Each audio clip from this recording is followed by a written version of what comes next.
एक समय की बात है जब दिल्ली के सम्राट अकबर ने अपने मंत्रियों के साथ दरबार में बैठक बुलवाई। अकबर एक खास चुनौती देने का मोड़ लिया और बोले, मेरे सभी मंत्रियों से मैं एक सवाल पूछता हूँ।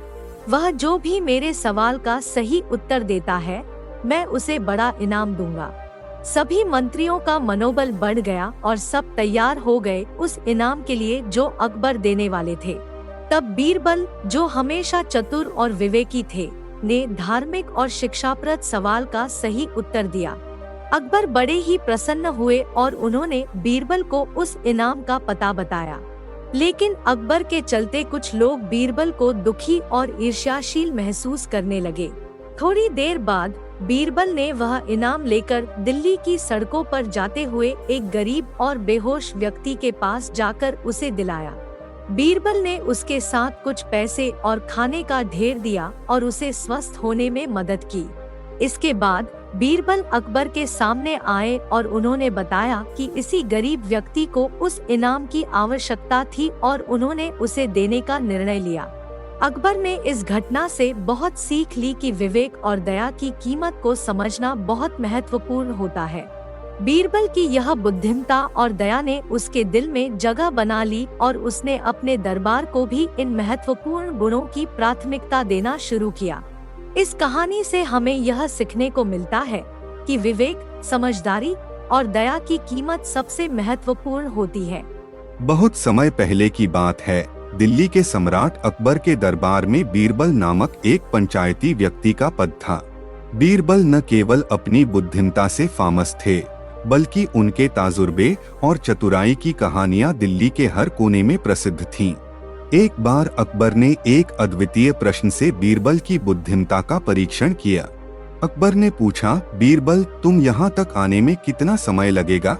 बीरबल ने मुस्कुराते हुए उत्तर दिया, जहाज हो या होटली, महाराज, आपकी इच्छा और मौसम के आधार पर निर्भर करेगा। अकबर थोड़ी देर तक सोचता रहा, फिर वे बोले, ठीक है, अगले हफ्ते मेरे साथ एक यात्रा पर चलेंगे। तुम्हारे पास केवल 3 दिन का समय होगा। बीरबल अकबर के साथ यात्रा के लिए तैयार हो गए। उन्होंने एक छोटे से झोले में कुछ सामान डाला और यात्रा की तैयारी की। यात्रा के दिन अकबर और बीरबल ने सवारी की और निकल पड़े। पहले दिन तो सब कुछ अच्छा चल रहा था, लेकिन दूसरे दिन बहुत ही भारी बारिश होने लगी। वे एक छतरी के नीचे बस गए और बारिश रुकने का इंतजार करने लगे। बारिश थम गई, लेकिन छतरी से निकलते वक्त बीरबल ने अपने जूते की एक टाक को दिखाया। अकबर ने हैरानी से पूछा, यह क्या है बीरबल? बीरबल ने पाँव की टाक को दिखाते हुए कहा, महाराज, मैंने अपने जूते की इस टाक को बनाया है ताकि मैं इसे बरत सकूं। बारिश से पानी भरने का काम इससे हो जाता है। अकबर की आंखों में आदमी की यह चतुराई दिखी और उन्होंने समझा कि उनके सवाल का उत्तर मिल गया है। इस कहानी से सिख, चतुराई और ताजगी हमेशा महत्वपूर्ण होती हैं। बीरबल ने अपनी बुद्धिमत्ता से न केवल अकबर का प्रश्न सुलझाया, बल्कि एक आम चीज को भी उपयोगी बना दिया। बहुत समय पहले की बात है जब भारत के महान बादशाह अकबर का दरबार उनके बुद्धिमत्ता और हास्यप्रियता से चमक रहा था। दिन रात उनके दरबार में अद्वितीय कहानियां सुनाई जाती थी, जिनमें बादशाह के नए नए सवाल बीरबल की ताजगी से भरी दिमागी कसौटियों को चुनौती देते थे। एक दिन अकबर अपने मंत्री बीरबल से बोले, बीरबल, मैंने सपने में देखा है कि मैं सोने की खोज कर रहा हूँ, लेकिन मुझे यकीन नहीं हो रहा कि सोना कहाँ मिलेगा। बीरबल ने मुस्कुराते हुए कहा, बादशाह, आपके सपने का मतलब है कि सोना वहाँ ही मिलेगा जहाँ आप उसे ढूंढ रहे हैं। अकबर हैरान हो गए, पर बीरबल, मैं तो सपने में ही खोज रहा था। बीरबल ने आवाज में उसी मिजाज से कहा, बिल्कुल साहब, आपने सही कहा, लेकिन हमें अक्सर वो ही मिलता है जो हम खोज रहे होते हैं, चाहे वो सोना हो या अवसर। अकबर बीरबल की यह सोच समझकर मुस्कुराए और उन्होंने उनके यह सारे सपनों का श्रेय उन्हें दिया जो उन्होंने अपनी बुद्धिमत्ता से प्रस्तुत किए। इस कहानी से हमें यह सीख मिलती है कि जीवन में हमें अवसरों को छोड़ने की जगह उन्हें पकड़ने की कला सीखनी चाहिए। बीरबल के बुद्धिमता और आलोचनात्मक सोच की मदद से ही उन्होंने बादशाह के सपने का सही अर्थ निकाला और उन्हें सही मार्ग पर दिशा मिली। इसी तरह से हमें भी जीवन में आने वाले अवसरों को समझने की कला सीखनी चाहिए और हमेशा सकारात्मक दिशा में आगे बढ़ने का प्रयास करना चाहिए। एक समय की बात है जब दिल्ली के महान बादशाह अकबर और उनके विशेष मित्र बीरबल की दोस्ती बहुत प्रसिद्ध थी। उनके बीच की यह मित्रता हमेशा उपहास और समझदारी से भरपूर रहती थी। एक दिन अकबर और बीरबल गंगा किनारे घूमने गए। ताजमहल के पास जब वे विश्राम कर रहे थे, तभी बीरबल ने देखा कि एक हिरन अपने बच्चों के साथ आसपास के जंगल में घूम रहा था। बच्चे बहुत प्यारे और खेलने में बिना डर के आसपास घूम रहे थे। बीरबल ने अकबर से कहा, हुजूर देखिए, वह हिरन और उसके बच्चे कितने खुशनुमा हैं। उन्हें किसी डर का एहसास नहीं है। अकबर ने उसे इरादा समझाने के लिए कहा, बीरबल, तुम्हारा मतलब है कि मैं भी बिना डर के उस हिरन के पास जाकर उसके साथ खेल सकता हूँ? बीरबल ने मुस्कुराते हुए उत्तर दिया, जी हुजूर, आप बिना डर के उस हिरन के पास जाएंगे तो मैं आपको आपके पसंदीदा स्थान ताजमहल तक ले जाऊंगा। अकबर ने बीरबल के इस प्रस्ताव को स्वीकार किया और उसी समय उस हिरन की ओर बढ़ गए। हिरन ने उसकी ओर ध्यान नहीं दिया और अपने बच्चों के साथ खेलता रहा। अकबर ने धीरे से पास जाकर हिरन के पास बैठ गए और उसे हाथ में फूल दिया। एक समय की बात है जब दिल्ली के महान बादशाह अकबर और उनके विशेष मित्र बीरबल की दोस्ती बहुत प्रसिद्ध थी। उनके बीच की यह मित्रता हमेशा उपहास और समझदारी से भरपूर रहती थी। एक दिन अकबर और बीरबल गंगा किनारे घूमने गए। ताजमहल के पास जब वे विश्राम कर रहे थे, तभी बीरबल ने देखा कि एक हिरन अपने बच्चों के साथ आसपास के जंगल में घूम रहा था। बच्चे बहुत प्यारे और खेलने में बिना डर के आसपास घूम रहे थे। बीरबल ने अकबर से कहा, हुजूर देखिए, वह हिरन और उसके बच्चे कितने खुशनुमा हैं। उन्हें किसी डर का एहसास नहीं है। अकबर ने उसे इरादा समझाने के लिए कहा, बीरबल, तुम्हारा मतलब है कि मैं भी बिना डर के उस हिरन के पास जाकर उसके साथ खेल सकता हूँ? बीरबल ने मुस्कुराते हुए उत्तर दिया, जी हुजूर, आप बिना डर के उस हिरन के पास जाएंगे तो मैं आपको आपके पसंदीदा स्थान ताजमहल तक ले जाऊंगा। हिरन ने देखा कि कोई आया है, पर वह किसी प्रकार के डर का अनुभव नहीं कर रहा था। इससे हिरन की सोच में एक बदलाव आया। उसने अपने बच्चों को बुलाया और उनके साथ अकबर के पास गया। अकबर ने हिरन से अपनी खूबसूरत बातचीत शुरू की और वे दोस्त बन गए। हिरन ने अकबर से अपनी बात की और बताया कि वह और उसके बच्चे डर के बिना जी सकते हैं और वे खुशहाली से जी रहे हैं। अकबर ने इस घटना से एक महत्वपूर्ण सीख ली कि डर केवल मन में होता है और हमें इसे पार करने की काबिलियत होती है। इस कहानी से वह समझ गए कि आत्मसंवाद और सही सोच से हम किसी भी मुश्किल को पार कर सकते हैं।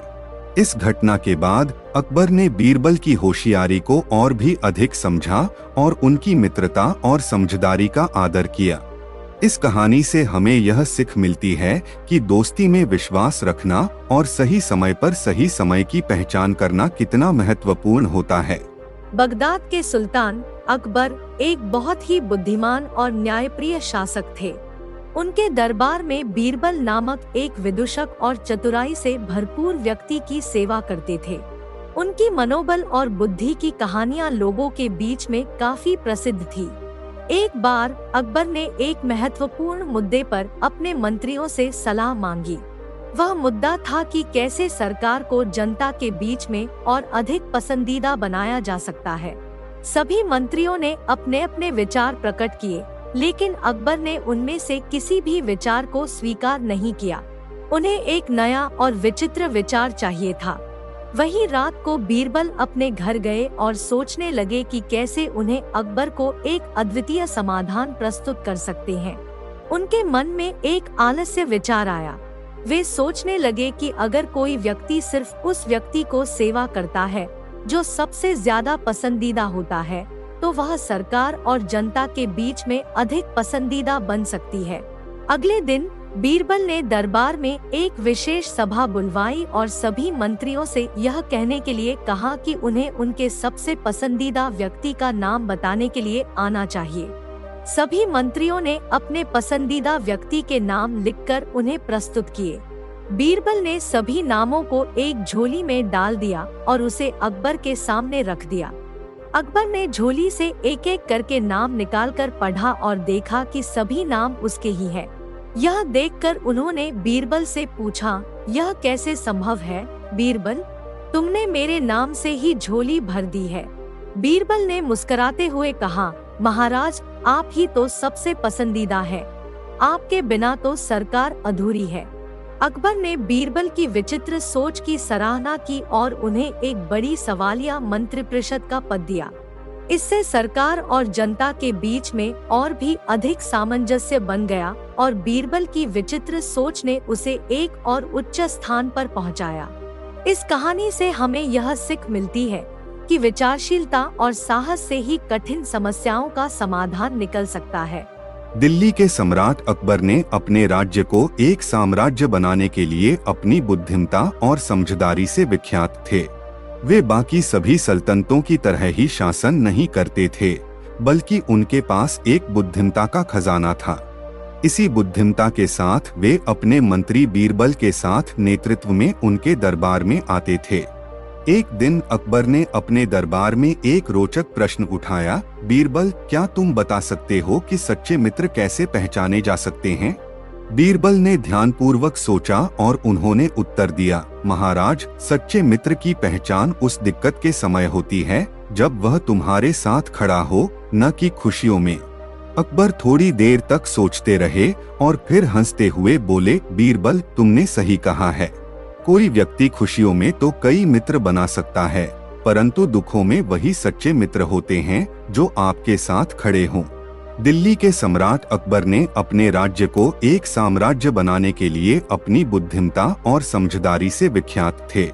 वे बाकी सभी सल्तनतों की तरह ही शासन नहीं करते थे, बल्कि उनके पास एक बुद्धिमत्ता का खजाना था। इसी बुद्धिमत्ता के साथ वे अपने मंत्री बीरबल के साथ नेतृत्व में उनके दरबार में आते थे।